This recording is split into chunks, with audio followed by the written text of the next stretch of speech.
साहिब आलम अगर हो स्टेज पर तो वो अशार पेश करें। अस्सलामु अलैकुम व रहमतुल्लाहि व बरकातुहू।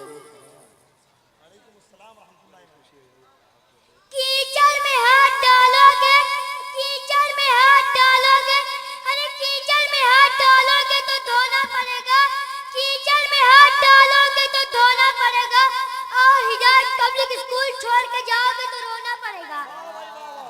क्या बात है भाई, क्या बात, अच्छा दावा, बहुत अच्छा।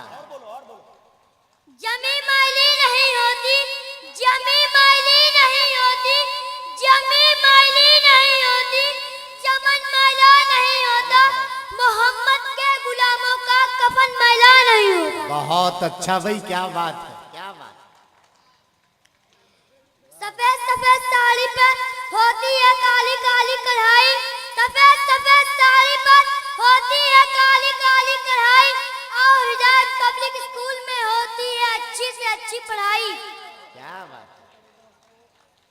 हिरन मारने के लिए तीर चाहिए, हिरन मारने के लिए तीर चाहिए, हिरन मारने के लिए तीर चाहिए, और हिदायत पब्लिक स्कूल में पढ़ने के लिए मुझ जैसी तकदीर चाहिए।